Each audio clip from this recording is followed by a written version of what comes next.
ಬನ್ನಿ ಕಾರ್ಯಕ್ರಮವನ್ನು ಮತ್ತೆ ಮುಂದುವರಿಸೋಣ ಗುರುಜಿ. ಖಂಡಿತಮ್ಮ. ಇನ್ನು ಬೀಜಾಕ್ಷರಿ ಮಂತ್ರವನ್ನು ಪ್ರಾರಂಭಿಸಬೇಕು. ಬೀಜಾಕ್ಷರಿ ಮಂತ್ರವನ್ನು ಪ್ರಾರಂಭಿಸಬೇಕು. ಆ ಬೀಜಾಕ್ಷರಿ ಮಂತ್ರವನ್ನು ಇಲ್ಲಿ ಒಮ್ಮೆ ಬರೆದಿಟ್ಟಿದ್ದೀನಿ, ತಾವು ಗಮನಿಸಿ. ಈ ಮಂತ್ರವನ್ನು ಹೇಳಿಕೊಂಡೇ ಇನ್ನು ನಾನು ಹೇಳುವಂಥದ್ದನ್ನು ಕಿವಿಯಲ್ಲಿ ಕೇಳಿಸ್ಕೊಳ್ಬೇಕು, ಮಂತ್ರವನ್ನು ಪಠಿಸ್ತಿರಬೇಕು. ಮಂತ್ರದಲ್ಲಿ ಓಂ ರಂ ಹರೀಂ ಶ್ರೀಂ, ಓಂ ರಂ ಹರೀಂ ಶ್ರೀಂ, ಓಂ ರಂ ಹರೀಂ ಶ್ರೀಂ. ಈ 4 ಬೀಜಾಕ್ಷರಿ ಮಂತ್ರಗಳನ್ನು ನಿರಂತರವಾಗಿ ಪಠನೆ ಮಾಡ್ತಾ ಮುಂದೆ ಮಾತಲ್ಲ, ಕೈಯಲ್ಲಿ ಕೆಲಸ ಆಗ್ತಾ ಇರಬೇಕು. ಈ ಮಂತ್ರವನ್ನು ನೀವು ಹೇಳ್ಕೊಳ್ತಾ ಇರಬೇಕು. ಬೆಳಗ್ಗೆ ಮತ್ತು ಸಾಯಂಕಾಲ ಎರಡೂತ್ತರಲ್ಲಿ ಇವತ್ತಿನ ದಿನ ಕಂಪ್ಲೀಟಾಗಿ ನೀವು ಯಾವ ಬೇಕಾದ್ರೂ ಮಾಡಬಹುದು. ಮೊದಲನೇದಾಗಿ ಬಿಳಿ ಎಕ್ಕದ ಎಲೆ ತೋರಿಸು. ಬಿಳಿ ಎಕ್ಕದ ಎಲೆ,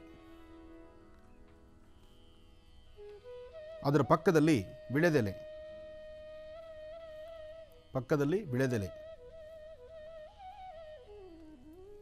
ಅದರ ಪಕ್ಕದಲ್ಲಿ ಅರಳಿ ಎಲೆ.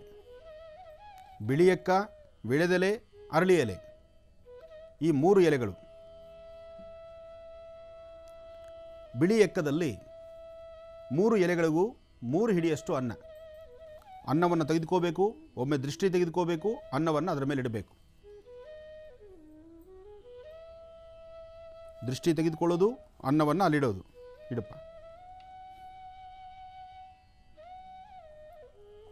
ಹಾಂ, ಮಧ್ಯದಲ್ಲಿ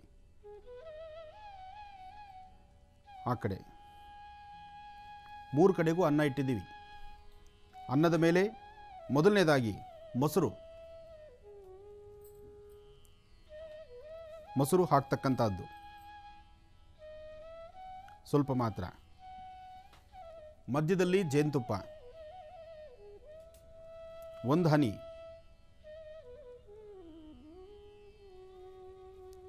ಇನ್ನು ಆ ಭಾಗದಲ್ಲಿ ಅರಿಶಿನ, 1 ಚಿಟಿಕೆ ಅರಿಶಿನ. ಇನ್ನು ವಿಶೇಷವಾಗಿರ್ತಕ್ಕಂಥ ವನಸಿನಿ, ಗರ್ಗದ ಸೊಪ್ಪು ಅಥವಾ ಬೇವಿನೆಲೆ, ಈ ಪ್ರಕಾರವಾಗಿರ್ತಕ್ಕಂಥದ್ದು. ನಮಗೆ ಗರ್ಗದ ಸೊಪ್ಪು ಸಿಕ್ಕಿದೆ. ಈ ಗರ್ಗದ ಸೊಪ್ಪನ್ನು ಬಿಳಿ ಎಕ್ಕದ ಎಲೆ ಮೇಲೆ ದೃಷ್ಟಿ ತೆಗೆದು ಇಡ್ತಕ್ಕಂಥದ್ದು. ಪ್ರತಿಯೊಂದು ದೃಷ್ಟಿ ತೆಗೆದುಕೊಂಡಿಡೋದ್ರಿಂದ ಬೇಗ ಶುದ್ಧಿ ಆಗುತ್ತೆ, ಇರ್ತಕ್ಕಂಥ ದೋಷ ಬೇಗ ದೂರ ಆಗುತ್ತೆ. ಅಕಸ್ಮಾತ್ ಗರ್ಗದ ಸೊಪ್ಪು ಸಿಗಲಿಲ್ಲ ಅಂತಹ ಪರಿಸ್ಥಿತಿಯಲ್ಲಿ ಬೇವಿನ ಎಲೆ, ಯಾವುದೇ ಆದರೂ ಬೀಜಾಕ್ಷರಿ ಮಂತ್ರದೊಂದಿಗೆ ಹೊರಡ್ತಾ ಇರಬೇಕು. ಓಂ ರಂ ಹ್ರೀಂ ಶ್ರೀಂ, ಈ ಬೀಜಾಕ್ಷರಿ ಮಂತ್ರವನ್ನು ಹೇಳ್ಕೊಳ್ಬೇಕು. ಬೇವಿನೆಲೆ, ಅಕಸ್ಮಾತ್ ಗರ್ಗದ ಸೊಪ್ಪು ಅಥವಾ ಬಳಪದ ಸೊಪ್ಪು ಸಿಗಲಿಲ್ಲ ಅಂದ ಪಕ್ಷದಲ್ಲಿ ಬೇವಿನೆಲೆ ಇಡಬೇಕು. ಇಲ್ಲಾಂದರೆ ಬೇವಿನೆಲೆ ಅವಶ್ಯಕತೆ ಇಲ್ಲ, ಅಲ್ಲಿಟ್ಬಿಡಿ. ಇನ್ನು 1 ಬಟ್ಲಡಿಕೆ, 1 ಏಲಕ್ಕಿ, ಏಲಕ್ಕಿ, 1 ಬಟ್ಲಡಿಕೆ ಪೂರ್ಣವಾಗಿರ್ತಕ್ಕಂಥ ಏಲಕ್ಕಿನ ವಿಳೆದೆಲೆ ಮೇಲೆ ಇಡಬೇಕು. ಜೇನುತುಪ್ಪದೊಂದಿಗೆ ಬಟ್ಲಡಿಕೆ ಅರಿಶಿಣದ ಮೇಲೆ ಇಡಬೇಕು. ಅರಿಶಿಣದ ಅನ್ನದ ಬನ್ನಿ ಕಾರ್ಯಕ್ರಮವನ್ನು ಮತ್ತೆ ಮುಂದುವರಿಸೋಣ ಗುರುಜಿ. ಈಗ ಪಂಚಾಂಗ ಶ್ರವಣ ಮಾಡೋದಾ? ಖಂಡಿತಮ್ಮ. ಓಂ ಶ್ರೀ ಗುರುಭ್ಯೋ ನಮಃ. ಸರ್ವಮಂಗಳಮಾಂಗಲ್ಯೆ ಶಿವೆ ಸರ್ವಾರ್ಥ ಸಾಧಿಕೆಂ ಶರಣ್ಯೆ ತ್ರ್ಯಂಬಕೆ ಗೌರಿ ನಾರಾಯಣಿ ನಮೋಸ್ತುತೆ. ಯಾ ದೇವಿ ಸರ್ವೋದೇಶು ಮಾತೃರೂಪೇಣ ಸಂಸ್ಥಿತಾ ನಮಸ್ತಸ್ಯೈ ನಮೋ ನಮಃ. ಅಂಬಾಯೇ ನಮಃ, ಜಗದಂಬಿಕಾಯ ನಮಃ. ಲಲಿತಾಂಬಾಲಾ ತ್ರಿಪುರಸುಂದರಿ ದೇವತಾಭ್ಯೋ ನಮಃ. ಯಾ ದೇವಿ ಸರ್ವೋದೇಶು ಮಾತೃರೂಪೇಣ ಸಂಸ್ಥಿತಾ ನಮಸ್ತಸ್ಯೈ ನಮೋ ನಮಃ. ಶ್ರೀ ಧೂರ್ಮುಖಿ ನಾಮ ಸಂವತ್ಸರೇ ದಕ್ಷಿಣಾಯನೆ ಹೇಮಂತ ಋತು ಪುಷ್ಯಮಾಸ ಶುಕ್ಲಪಕ್ಷ 30/12/2016 ಶುಕ್ರವಾರ ಪ್ರತಿಪತ್. ಇವತ್ತು ಬಹಳ ವಿಶೇಷವಾಗಿರ್ತಕ್ಕಂಥದ್ದು. ಅದರಲ್ಲೂ ಶುಕ್ಲಪಕ್ಷದಲ್ಲಿ ಇವತ್ತು ಶುಕ್ರವಾರ ಪ್ರಾರಂಭ ಆಗಿದೆ. ಶುಕ್ರವಾರ ಪ್ರಾರಂಭ ಆದ್ದರಿಂದ ಬೆಳಕಿನ ದಿನ ತಾಯಿ ಮಹಾಲಕ್ಷ್ಮಿನ ಆರಾಧನೆ ಮಾಡ್ತಾ, ಇವತ್ತು ಪೂರ್ವಾಷಾಢ ನಕ್ಷತ್ರಚಾರ ಪ್ರಕಾರವಾಗೂ ಚಂದ್ರ ಬಹಳ ಚೆನ್ನಾಗಿದ್ದಾನೆ. ಪೂರ್ವಾಷಾಢ ನಕ್ಷತ್ರ ಅಂದಾಗ ಮಕರ ರಾಶಿಯವರಿಗೆ ಹಾಗೂ ಧನುರಾಶಿಯವರಿಗೆ, ಧನುರಾಶಿಯವರಿಗೆ ಒಂದಿಷ್ಟು ವಿಶೇಷತೆ ಇದೆ. ಆ ವಿಶೇಷತೆ ಅಂತಕ್ಕಂಥದ್ದು ಕೆಲಸ ಕಾರ್ಯಗಳನ್ನು ಸಿದ್ಧಿಪಡಿಸ್ಕೊಳ್ಳೋದಕ್ಕೆ ಬೇಕಾಗಿರ್ತಕ್ಕಂಥದ್ದು. ಮಾಸಗಳಲ್ಲಿ ಧನುರ್ಮಾಸವಾದ್ದರಿಂದ ಇನ್ನೂ ಧನುರ್ ಸಂಕ್ರಮಣ ಇನ್ನೇನು ಹತ್ತಿರ ಸಮೀಪಿಸ್ತಾ ಇದೆ. ಸಂಕ್ರಾಂತಿ ಬರುವವರೆಗೂ ಸಮಸ್ಯೆಗಳೆಂಬತಕ್ಕಂಥದ್ದು ಸಣ್ಣ ಪಟ್ಟ ತೊಂದರೆಗಳಿದ್ದೇ ಇರುತ್ತೆ. ಇನ್ನು ಇವತ್ತು ಅತಿಯಾದಂತಹ ಮಂಜು, ಅತಿಯಾದಂತಹ ತಂಪು, ಈ ತಂಪು ವಾತಾವರಣ ಎಲ್ಲರನ್ನೂ ಸಹಿತ ಆರೋಗ್ಯದಲ್ಲಿ ಸಣ್ಣ ಪುಟ್ಟ ವ್ಯತ್ಯಾಸಗಳನ್ನಾಗಿ ಮಾಡ್ತಾ ಇದೆ. ಮನುಷ್ಯನಿಗೆ ಎಷ್ಟೇ ಹೀಟ್ ಆದರೂ, ಎಷ್ಟೇ ಬಿಸಿಲಿದ್ದರೂ, ಎಷ್ಟೇ ಶಾಖ ಇದ್ದರೂ, ಎಷ್ಟೇ ಅಗ್ನಿ ಸುತ್ತಮುತ್ತಿದ್ರೂ ಮನುಷ್ಯ ಸ್ವಲ್ಪ ಚುರುಕಾಗಿರಬಹುದು. ಆದರೆ ಈ ತಂಪು ಜಾಸ್ತಿ ಆಗಿಬಿಟ್ರೆ, ಚಂದ್ರ ನೋಡಿ ತಂಪನ್ನು ಕೊಡ್ತಕ್ಕಂಥವ್ರು, ಚಂದ್ರ ತಂಪನ್ನು ಕೊಟ್ಟು ಈ ಪ್ರಕೃತಿಯಲ್ಲಿ ಅತಿಯಾದಂಥ ಶೀತ ಬಾಧೆಯಿಂದ ಶೀತದ ಗಾಳಿ ಶುರುವಾಗಿಬಿಟ್ರೆ ಎಲ್ಲರ ಆರೋಗ್ಯದಲ್ಲೂ ಸಾಕಷ್ಟು ವ್ಯತ್ಯಾಸ ಆಗುತ್ತೆ. ಉಷ್ಣಕ್ಕೆ ತಡಿಬಹುದು, ಶೀತಕ್ಕೆ ತಡಿಲಿಕ್ಕೆ ಆಗುವುದಿಲ್ಲ. ಹಾಗೆ ಅಂತಹ ಒಂದು ಪರಿಸ್ಥಿತಿ ಇವತ್ತು ಒಂದು ವರ್ಗದ, ಒಂದು ಭಾಗದ, ಕೆಲವೊಂದು ಭಾಗಗಳಲ್ಲಿ ಎಲ್ಲಿ ಶೀತ ಜಾಸ್ತಿ ಇದೆಯೋ, ಎಲ್ಲಿ ಕೋಲ್ಡ್ ಎಫೆಕ್ಟ್ ಆಗ್ತಾ ಇದೆಯೋ, ಎಲ್ಲಿ ಬೆಳಗಿನ ಮಂಜಿನ ವಾತಾವರಣ ಇದೆಯೋ ಅಂತಹ ಕಡೆ ಆರೋಗ್ಯ ಭಾಳ ತೊಂದರೆ ಕೊಡ್ತಾ ಇರುತ್ತೆ. ಇದಕ್ಕಾಗಿ ಸ್ವಲ್ಪ ಆಯುರ್ವೇದಿಕಲ್ಲಿ ಉಪಯುಕ್ತವಾಗಿರ್ತಕ್ಕಂತಹ ಕೆಲವು ಪದಾರ್ಥಗಳನ್ನು, ಸಾಂಬಾರ್ ಪದಾರ್ಥಗಳನ್ನೇ ಉಪಯೋಗಿಸಿ ಆರೋಗ್ಯವನ್ನು ಸರಿಪಡಿಸ್ಕೊಳ್ಬಹುದು.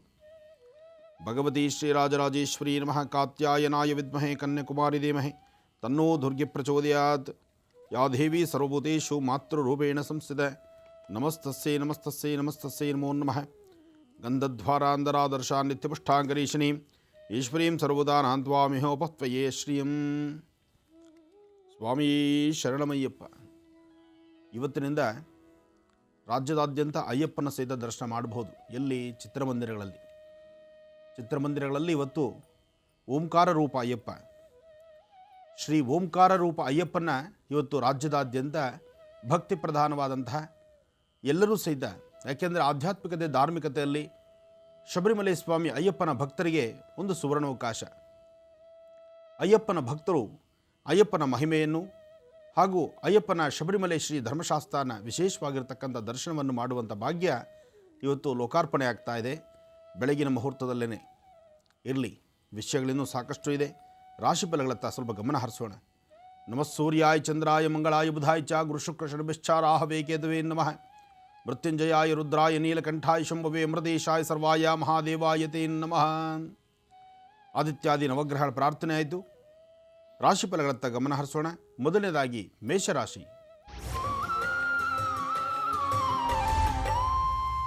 ಮೇಷರಾಶಿಯಲ್ಲಿರ್ತಕ್ಕಂಥವರು, ರಾಶಿಫಲದಲ್ಲಿ ಮೇಷರಾಶಿಯವರಿಗೆ ಚಂದ್ರ ಮತ್ತು ಬುಧ ಇರ್ತಕ್ಕಂಥ ಆಸ್ಥಾನ, ಗುರು ಮತ್ತು ಶುಕ್ರ ಇರ್ತಕ್ಕಂಥ ಆಸ್ಥಾನ ಮಹತ್ತರವಾಗಿದೆ.